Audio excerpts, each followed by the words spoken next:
Live from the Export Beer Garden studios, you're listening to the BYC, where we sit comfortably in the glow of 3 Test victories on the bounce. There has been, over the last few months, much gnashing of teeth and pondering the future of a side that seemed on the downward slope. Cleaver especially was quick to draw the knives.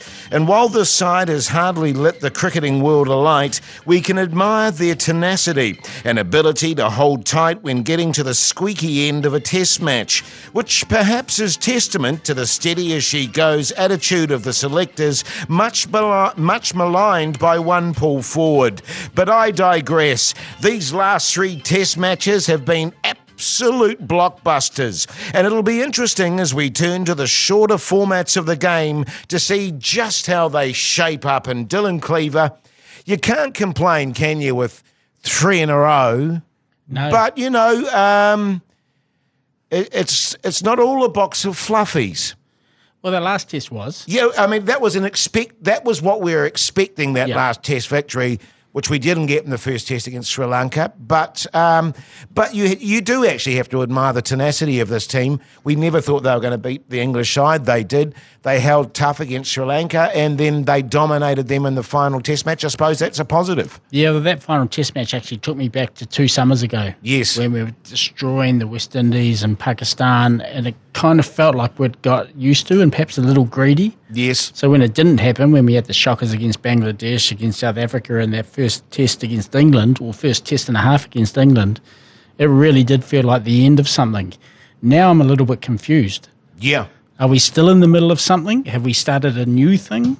Is it just a long, drawn-out end to something? I think maybe Paul Ford's got the answer to that. Oh, yeah, that's wildly ambitious. Yeah, look, I definitely feel like the way that we're winning, apart from that last game, has changed.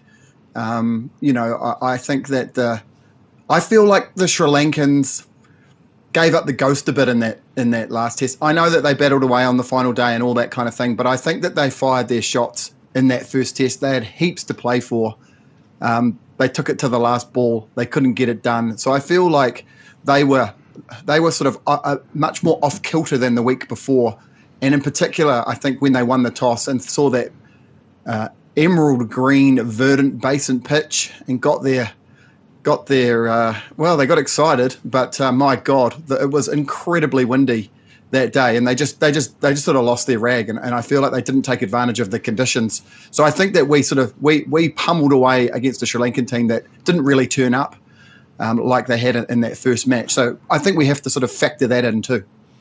Yeah, it's interesting. Dave writes, that was a comprehensive series victory that I should feel really happy about. So why does it feel a bit hollow? And that's an interesting point. You know, let's be honest with regards to that English test, that the last test against the English. You know, it was a tribute to us just hanging in there and hanging tough. But we were lucky. And that first test against Sri Lanka was way tighter than we ever anticipated. And as we've said, the second test was much more comprehensive.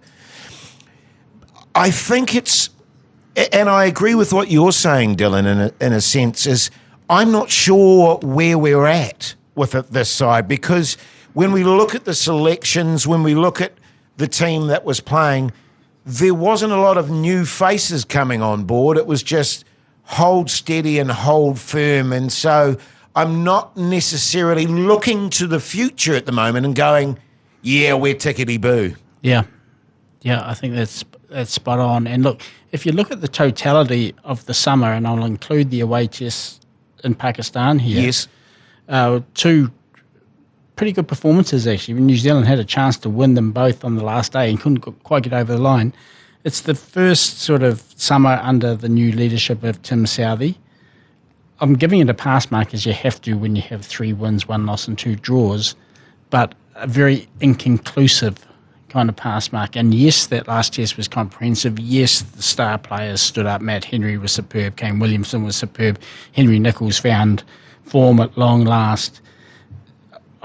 I feel that is kind of almost that paints a false picture of the whole summer. Yeah, and I think that's a really good point, actually, Dylan, because, you know, I've got a few comrades, Paul Ford, that are, very hard on Henry Nicholls, and I'm actually not referring to you two, but, that have been maligning him a lot and saying, God, what the hell's going on? As have I. As we all have, yeah. And, and they were filthy that he gets the 200 and it's like, oh, everything's tickety-boo again, and, he can go another 10 test matches potentially with not many runs under the belt. It's harsh, I know, it's harsh. Yeah. Fickle, aren't we? I think when I think about the Test summer, I guess I kind of, I think about it in two ways. There's kind of the Black Caps performance element, which is the cricket nerd, the sort of the winning side of things and, all of that sort of stuff. And then just the spectacle of the matches that we saw across the 6 Test matches. And I think about it, Pakistan 0-0 draw. There was an excruciatingly exciting finish, snuffed out by bad light in the second test. England 1-1, a hiding received, and then we participated and pulled off one of the greatest test wins of all time.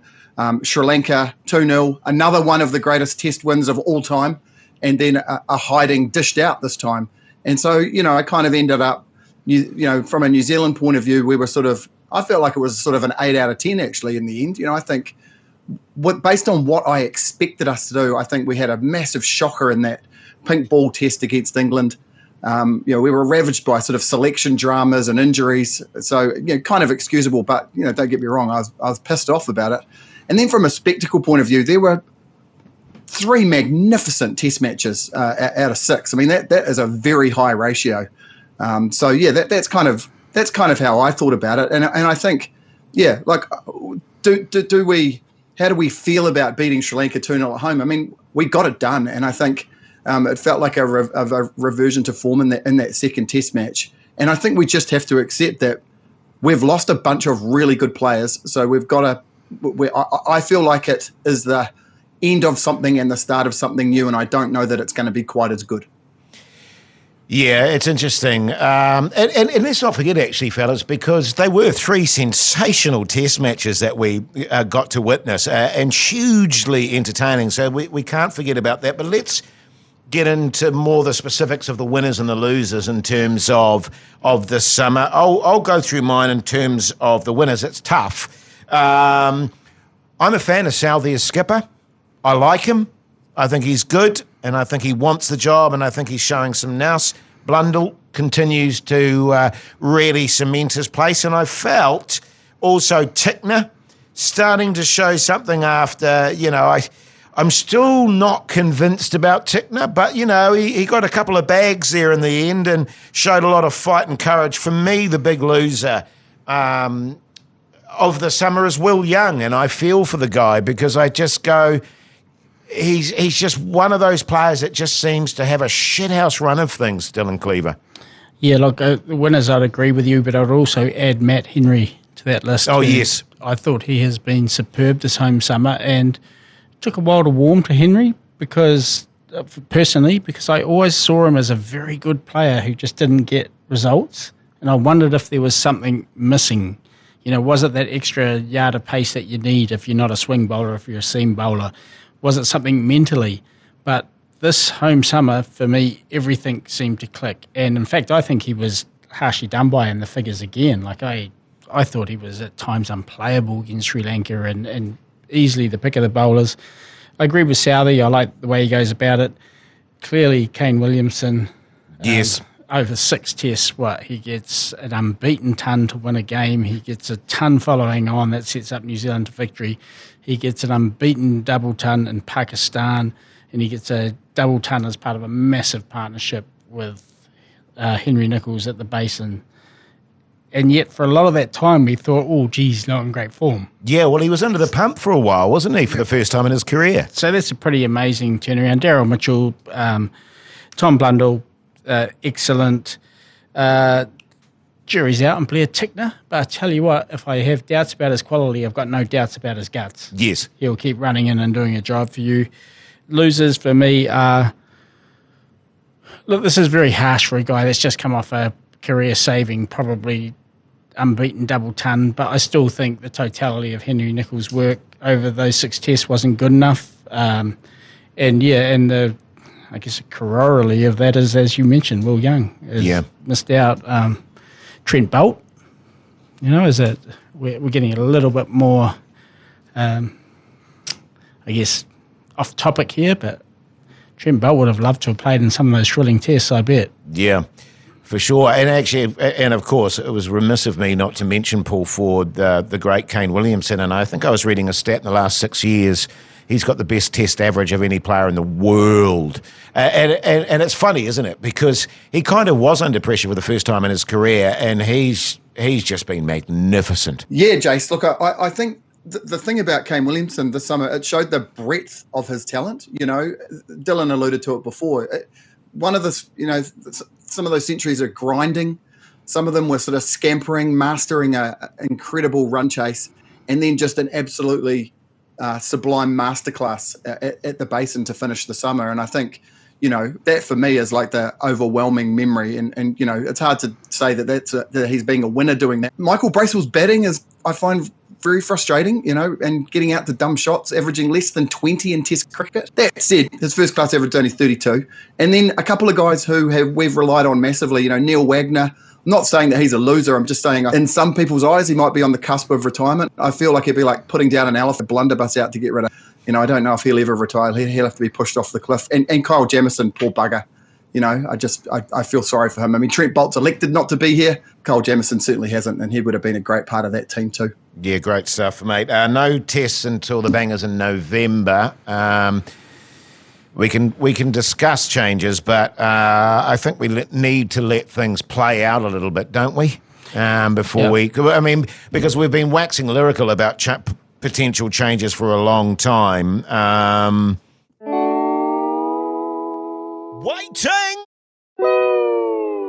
Waiting! And yet I don't ever feel that we got anywhere conclusive with it, because there's not really those players necessarily coming through. No, although, look, if you're going to rule out Wagner for that, if he's not back in time, if Jamison's not back in time, I have no idea whether they'll be fit again by then, but you're probably looking at more spin options rather than pace options in terms of your squad depth over there. Is it time to bring Rachin Ravindra back in? I'm still not convinced he's done quite enough with bat, and certainly not with ball.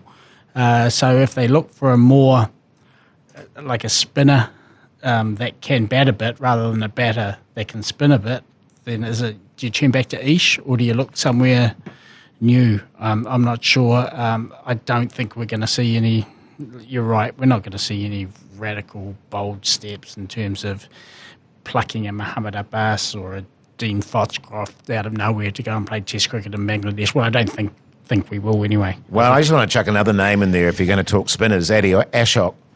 Him. I like him. I like him a lot, and looks to be a really talented young player. And, if I was a selector, it'd be another Hoyte J. Bolter, Paul Ford. Yes, I guess I had two things in mind. Yeah, wherefore art thou, Neil Wagner? I mean, Neil Wagner bowling in on a dust bowl in Dakar. Who's going to fill that role for us? Is it going to be Doug Bracewell? It doesn't feel like a role that Matt Henry is particularly well suited to. So I think there's going to be something to sort out there. And yeah, as you say, we're going to do in Australia and pick some rogue spinners.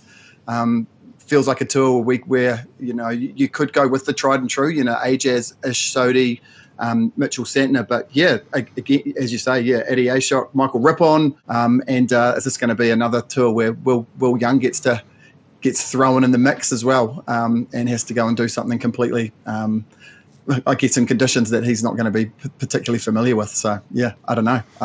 Now, fellas, we're building into the One Day Cricket World Cup. Our best players are missing from the series, but there's no surprises there. But having said that, as annoying as it is, at least it gives other players an opportunity, like your Ben Listers. Yeah, I guess it's building depth pieces for potential World Cup places. You don't know who's going to fall over between now and then. I don't know. I don't want to sound negative. I know you think I'm overly negative. No, I don't think that. I just take the piss, Dylan. I'm just trying to get... Sometimes I think you are. I'm trying to get excited about this one-day series, and I'm just struggling a little bit. I mean, welcome to the reality, though. I mean, like, this is exactly what happened last year against the Netherlands, isn't it? When we had, I think it was 12 or 13 guys out, first string selections. And the thing is, if you're going to schedule a white ball series at the same time, literally the same time, or within a week or so of the IPL starting, you're not going to have the big guns. And so I feel like New Zealand cricket and Sri Lankan cricket, it's just the way that it is, and we've kind of just sucked it up in terms of when we've scheduled these games. Look, as you say, yeah, there's going to be opportunities, but my God, tickets should be cheap, that's for sure. Hey, well, just on the subject of up-and-coming players, the New Zealand A versus Aussie A, 2 matches going on at Lincoln. Some interesting names in the New Zealand A squad. Tom Bruce, the skipper, of course. Eddie Ashok, which we've already mentioned. Dougie Bracewell, Cooper, Jacob Duffy for just game 1, Dean Foxcroft, the man who's been talked about quite a bit, Cam Fletcher likewise, Mitch Hay, Scott Kugelheim, Cole McConkey, Robbie O'Donnell, Will O'Rourke, Ajaz Patel, Brett Randall and Sean Solier. Some interesting prospects there, Dylan. Yeah, not massively young. No. Look, Eddie Ashok is. But yeah, there's quite a lot of experience in there with Tom Bruce. Dean Foxcroft is playing that New Zealand A squad despite not being eligible to play for New Zealand yet, but I guess it's a good time to get him into that A mix. There's a couple of youngsters. Will O'Rourke, he's an Aucklander who's down in Canterbury now. Look, that Australian team is full of names I haven't really heard a lot about either, so it'll be a case of watching a bit on YouTube, checking out the scoreboards. Yes. I just want to put this to you, Paul Ford. You know, when you've got a New Zealand A squad, we know what Doug Bracewell can do. We know what Scott Kugelheim can do. We know what Ajaz Patel can do. We know what probably Jacob Duffy can do. I would like them to see them throw the doors a little bit wider. You know what I mean? Yeah, I do. Look, it's a fair point. 6 guys with international experience in that squad already, and I guess they're just trying to keep them interested and play some interesting games. I mean, I think the most interesting thing about this series is that it's very much been set up for Australia's benefit. So what they're trying to do is, and I guess it's instructive that there's a whole bunch of names there that we haven't heard of. I think Peter Hampskin was meant to come, but what they've done is none of the big guns are coming, and any player that is playing in England, playing county cricket, is for Australia, and up for contention for Australian selection is not being considered for this series. What they're trying to do is have a third tier of players come and play in conditions that are going to be similar to what the Australians are expecting to encounter when they go over for the Ashes. So these are 4 days at Lincoln in the New Zealand autumn using a Duke's ball. So it's quite an interesting thing. But to your point, it's kind of like they are testing out their third tier, and we're almost chucking in some of our top tier guys into here. I guess it just shows the relative depth and different selection approaches of the two countries. Well, I mean, in terms of that, Dylan, the whole sort of New Zealand A, the whole A program. I mean, what is the thinking behind it? And I mean, for me, my thinking around it is, win or lose, I'm not too fussed. What I want to see in those fixtures is players getting an opportunity that we don't know much about, that are put on a slightly bigger stage. Yeah, I'm a bit jaundiced about the A program, actually. I know Mike Hesson was the one that first elevated it to be you don't get to play for New Zealand unless you've gone and done the A program first. But to me, it's a little bit of no consequence cricket. Yes. Like, I actually prefer the Plunket Shield. You're playing for something. You're playing for points. You're playing for a trophy. Like, there is actually something on these games. These games just feel like glorified trials. And, look, it's interesting. I'm glad Paul gave it that context, actually, about what Australia are trying to do ahead of the Ashes. For New Zealand, yeah, it's just getting cricket into their guys that they think are the next ones to step up. Well, and that's the point that I'm making, actually, is that why do we, in that scenario, then have players we already know about who have played international cricket?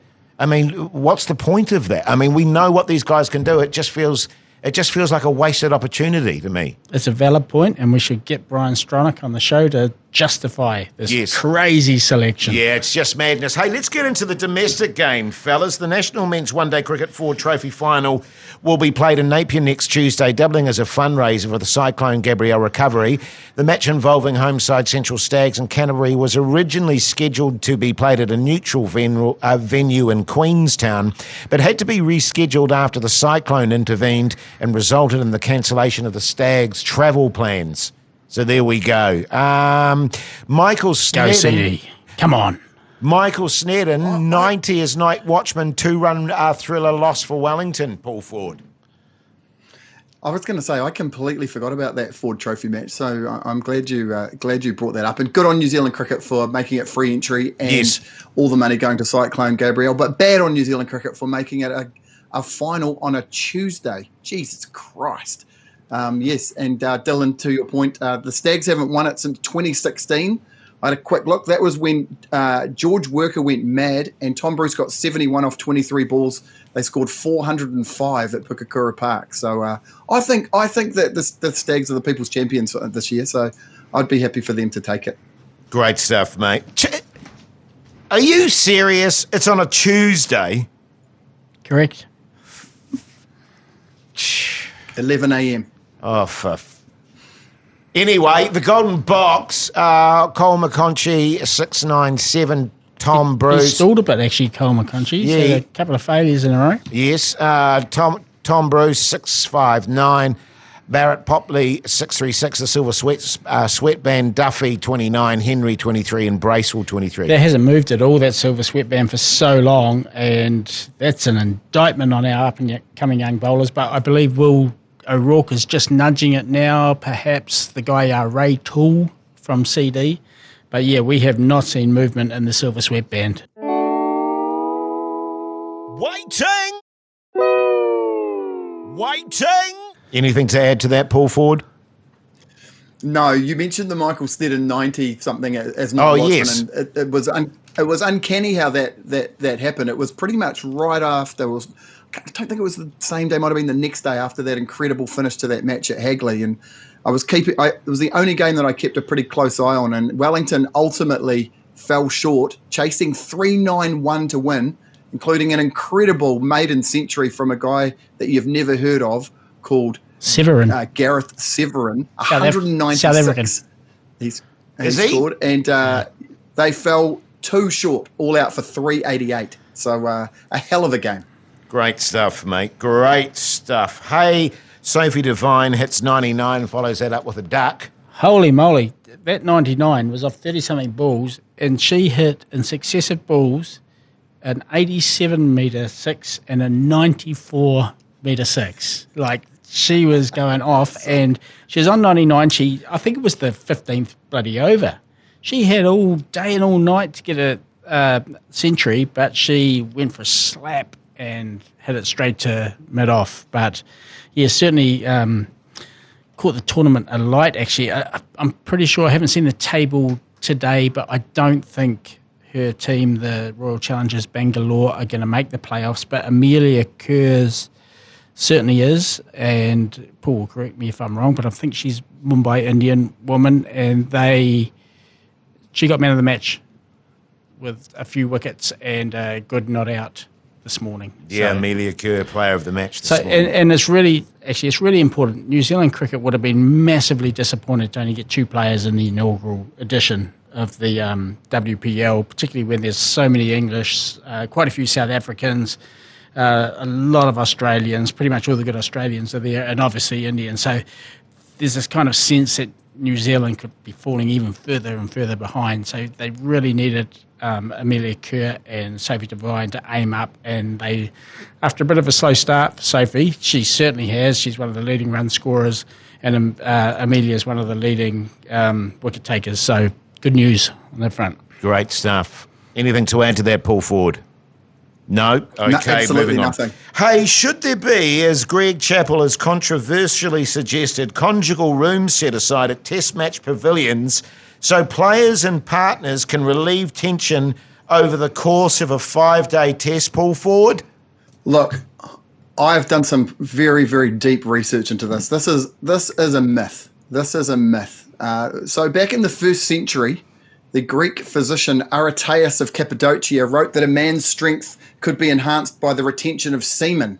And so the idea has stuck around for about 2,000 years, and it's been comprehensively disproven by researchers from the University of Florence in Italy. There is no robust scientific evidence to indicate that sexual activity has a negative effect upon athletic results. So it would be totally fine, but let's not expect any performance enhancements. But by all means, let's not put any bans in place either. Well, I don't want to get into my personal details here, but, the seed, as we like to call it there, I like to preserve it. And I find myself, as a consequence of that, a much more vigorous man, full of energy and ready to go. When you say you preserve it in what, like a solution? What? No, I preserve it within myself, Dylan Cleaver. I don't want to just waste it willy-nilly. For goodness sakes, 5 days.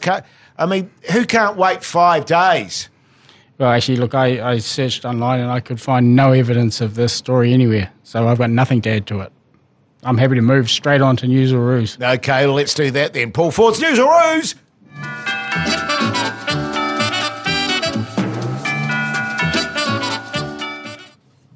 Yes, I think Dylan Cleaver is holding. Have you still got the Hoyte trophy, or has Jason Hoyte got that? I thought I did. Certainly have. I got the right story and the right reason. That's right. I demand a score right now. What is the score? Come on, Paul Ford. No, it's just a challenge trophy. It's like the Ranfurly Shield. It's the number of times you can retain it in a row, and I'm pretty sure the record is 1. I think this is the record for 6 weeks in a row. We've had to explain that to Jason Hoyte. That's right. That is fair. Anyway, on we go. 3 stories. There's something wrong with one of them. You tell me, boys need to tell me what it is.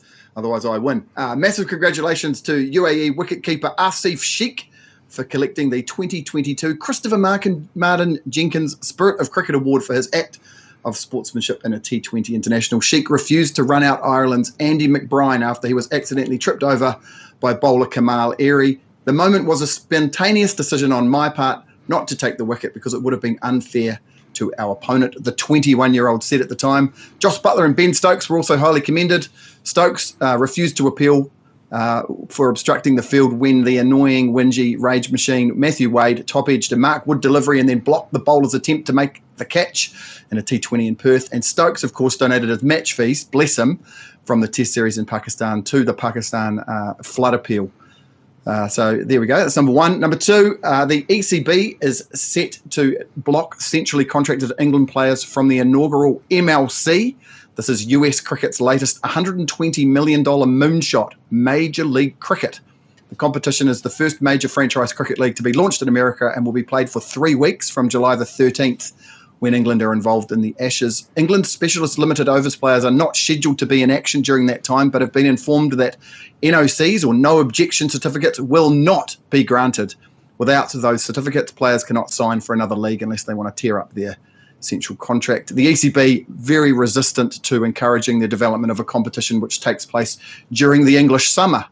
It sounds kind of familiar and frustrating for New Zealand cricket fans, and specifically they want all of their big-name players fresh as a daisy for the men's 100, Jace's favourite competition, which starts on August 1. And number 3, in Umran Malik, the Indian cricket team have got a tearaway paceman with thrilling speed. He can clock over 150 Ks and has the record for the fastest delivery in the IPL, 157 kilometres per hour. But there is a new pace sensation emerging from the Pakistan Super League, and his name is both magnificent and singular. His name is Ihsanullah. He has declared he will bowl faster than Umran. I will bowl 160 kilometres an hour, he said. Like many Pakistan cricket fairy tales, it starts with broken stumps and the hilly terrain of the village Matar in the Swat Valley. A bloke turned up to watch his nephew bowl on a well-rolled pitch that had come up on the rocky bank of a crackling river for a tape ball cricket game. His speed-obsessed nephew ran in like the wind and splintered the wood behind the batsman. He went off for a trial. He was 16 years old, bowling 140 kilometres an hour. Ihsanullah, remember the name. There we go. Funny, actually, I've been watching a bit of Shoaib Akhtar lately in just a few clips. He was pretty fearsome, wasn't he? Built like a brick shithouse too. Yeah, he had Brisk. a liberal elbow. Yeah. I wasn't always convinced by his action, that's for sure. Am I starting off? Yes. Story 1, that wasn't the Irish batsman named. Ooh. I was going to go story 1 too, but I will say... Shit, I think you got this right. How annoying. I'll say it wasn't Matthew Wade that blocked Josh Butler. Nah, that's not right. I can tell you that now, Cleaver. No, God, you've made an absolute fool of yourself on this one. And you've only made half a fool of yourself, Jace. You're quite right. It was story 1. But I can't believe that you didn't know that Asif Sheikh is Nepal's wicketkeeper, not the UAE's wicketkeeper. Oh, so we both got it. We both share it. Hoyte takes it. Thank you. Thank you. I'm gonna Finally, a bit of justice on... Look at him. No. He's got... Nope. I'm not coming next week then. Oh, dearie me. But right now it's time for Dylan Cleaver's Obscurity Corner. Obscure players of the 90s. Yeah, we've moved up the road from Otago to Canterbury, and as I mentioned before, it's quite hard to find obscure cricketers from Canterbury, and this one is right on the borderline. His name is Anip Nathu. Can you remember him? No. Very stylish opening bat, actually. He played 29 first-class games for Wellington and then Canterbury. So 29 is kind of not really obscure. 1,404 runs, 2 100s, high score of 153. He's also now the president of Canterbury Cricket. Yeah, I actually can remember watching this guy bat and thinking he was quite a classy player. He lives in Christchurch now. He's born in Wellington, second-generation immigrant. Born in Wellington, moved to Christchurch, lives in Fendleton now. He started the Tandoori Palace in Christchurch, which closed in January 2019, but he opened it in 1990, so it was a very successful restaurant there. And I think they had tandoori palaces over the country at one stage. And then he opened Mumbai Walla in 2016 in Christchurch, and that is now in Ponsonby Road, one of my least favourite places as well. Ponsonby Road or Mumbai Walla? Mumbai Walla is apparently very nice. I haven't had the pleasure yet. Right. But Ponsonby Road is definitely one of my least favourite places. He was an accountant. He's president of Canterbury Cricket, and his profile pic on his Facebook page is of him at a mountain peak overlooking a lake, which could be Wakatipu, I'm not sure, but he's wearing his Canterbury Cricket sleeveless jumper in there, and that is all kinds of right. Great stuff, Dylan Cleaver. Hey, well, right now it's time for Jason's commentary nook. And a little selection I've got here is an over of bowling from the great Shane Warne to Philip Tufnell. I can tell you to listen to, it's very funny. I'd also encourage people to go and watch the clip because it's an absolute farce in terms of Tufnell having any kind of idea whatsoever of how to face the great Shane Warne. Rough.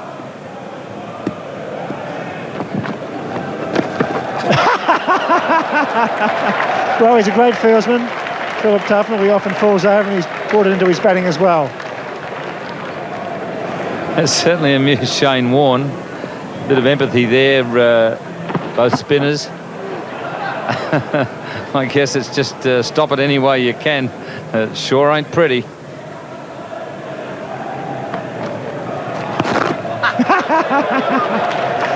It's been two very good bowling performances for Australia in this match. One's Craig McDermott with 8 wickets, and now Shane Warne with 10. They've been the match winners for Australia. David Boone, I don't think he was going to look around for a while. Took a while to throw the ball to Shane Warne because he was laughing so much. I don't think he wanted Tufnell to see him laughing.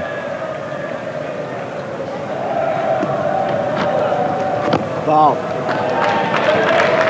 Was that Phil Tufnell who said well bowled then? I think it was Ian Healy. I don't think Tuffers knows where he is, and he's enjoying it though. He's a personality, Philip Tufnell. It's not his fault that England are going to go down 1-0 in the series. He bowled very well in both innings. Now it's Shane Warne's turn. That's a running defensive push towards the umpire.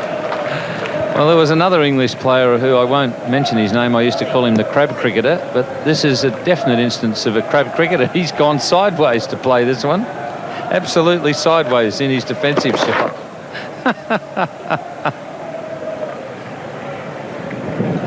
He's forced Warne to go over the wicket, so the first victory to Tufnell there.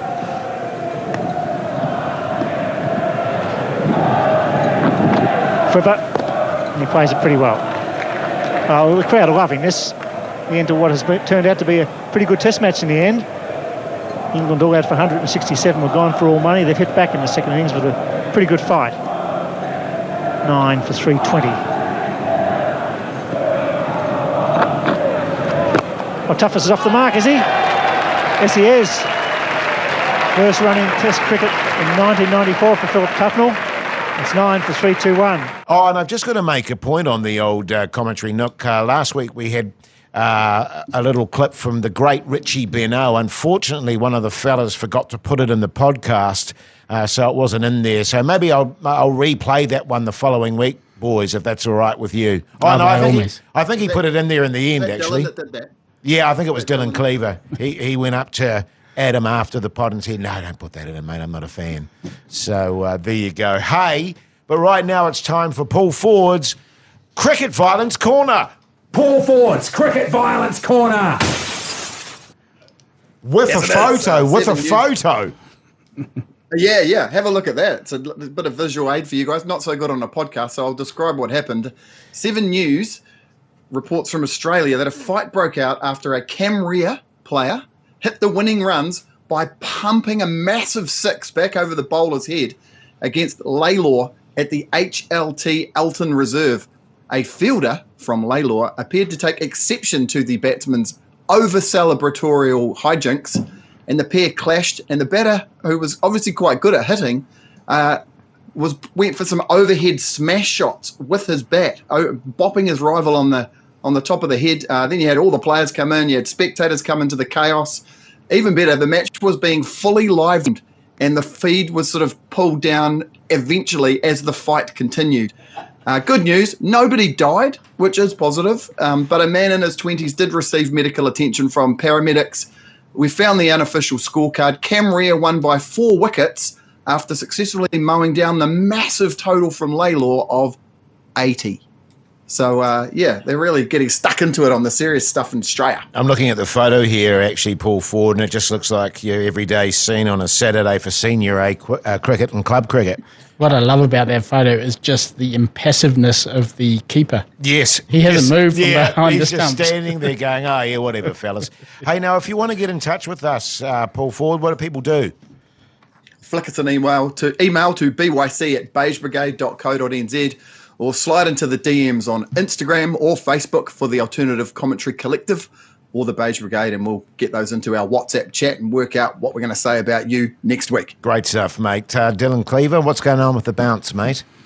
Bounce is having a 1-week break, but that doesn't mean you can't get on and sign up and get your emails as soon as I'm back from my break. Dylan Cleaver, all one word, .substack.com, or just Google Dylan Cleaver, The Bounce, and register. It's free unless you want to buy me a cup of coffee a month. Sure. How's the novel going? Slowly. Yeah.